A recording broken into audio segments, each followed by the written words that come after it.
the waiting room. The waiting room was a nervingly still, sterile chamber where even the slightest hint of warmth seemed to vanish. I sat on a stiff plastic chair, my eyes fixed on the blank television mounted on the wall. As the ceaseless hum of fluorescent lights underscored my isolation, the pervasive scent of antiseptic clung to the air, with each inhalation serving as a reminder of the clinical precision that had come to define this place. Above me, an old clock hung on the wall, a relic with ornate hands that defied logic. Its ticking was irregular, sometimes skipping a beat or even running backward for a split second, as if time itself were being tampered with. I found its behavior oddly hypnotic, a silent metronome to the growing dissonance around me. My thumb idly traced the familiar grooves of the old silver bracelet on my wrist, my wife's parting gift, once joked about as a way to remind me. Just remember, you belong to me. Now, its cool metal served as a bittersweet tether to a life I feared was slipping away. I was frozen there, watching the clock tick by, each irregular tick amplifying the pounding of my heart as an unsettling silence enveloped me. I could still hear that nurse's calm voice from earlier. "Don't worry, Mr. Baker, it only moves when you move." But as I stared at the operating room door, something felt seriously off. The usual hum of chatter was gone. I looked around and realized the nurse and everyone else had just vanished. The whole hospital felt empty, like I was the only soul left. I leaned forward and mumbled, "Who's there?" But my words were swallowed by a creeping silence, the erratic flicker of lights, and a strange pressure building in my head. That's when I noticed a rippling distortion at the edge of my vision, as if reality itself were torn open. There, lounging in the periphery, was a creature that defied explanation, an interdimensional presence whose form shimmered between hues and shadows, shifting in a way that made it seem neither entirely here nor there. Its unblinking gaze locked onto me, silent and menacing, daring me to make a move. For a long, heart-stopping moment, I stood paralyzed, caught in that creature's overwhelming stare. It moved slowly at first, almost languidly, its form undulating with an otherworldly fluidity as if it were suspended between dimensions. Every second of that standoff made me feel as though my very soul were being measured against some ancient, incomprehensible standard. I knew instinctively that any movement might provoke it, a silent challenge laid out before me.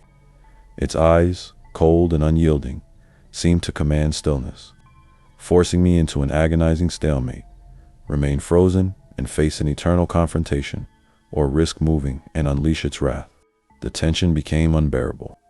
My heart hammered in my ears, and driven by a desperate need to escape, I forced myself to move. With trembling legs, I inched toward an open door down a dim corridor, each step a gamble against the creature's silent threat. Behind me, the clock's hands jerked unpredictably, a visual echo of my every faltering step. In that instant, the interdimensional being sprang into action. Its form shifted abruptly, darting after me with a speed that defied logic, a predatory sprint that blurred the boundaries of space and time. I caught only the eerie sound of its movement, as if it were tearing through the very fabric of reality. No longer a distant menace, it was right on my heels, its intense gaze burning into my back. I raced down those narrow halls, my footsteps echoing my mounting terror. Then, in a narrow stretch of corridor, as I desperately tried to outpace it, I tripped. In that split second, I felt its cold, otherworldly touch, searing slash of pain along my forearm. The wound burned through my nerves with such intensity that my vision narrowed and the agony became unbearable. My legs buckled under the onslaught, and the overwhelming pain sent me spiraling into darkness. When I came to, harsh fluorescent lights stabbed at my eyes. I was in a hospital bed, machines beeping in a sterile room that felt all too convincing. My thoughts raced, trying to stitch together the fragmented chaos of the chase, the excruciating pain of the wound, and that oppressive, silent corridor. Above the bed, the same erratic clock now loomed, its maddening dance of contorted hands, a constant reminder that time was no longer trustworthy. A gentle knock on the door pulled me from my disoriented reverie. A nurse entered, her smile crisp and unnervingly cheerful under the glare of the lights. Without missing a beat, she announced in a calm, measured tone, "Mr. Baker, the surgery went well." There was an unsettling precision in her words, as if they were part of a well-rehearsed script. As she adjusted the settings on the monitor with meticulous efficiency, she added, "Your wife will be here soon." Her voice, too serene for the chaos I had just experienced, sent a shiver down my spine. The promise of her arrival, though meant to be reassuring, only deepened the uncanny dissonance that permeated every corner of my mind.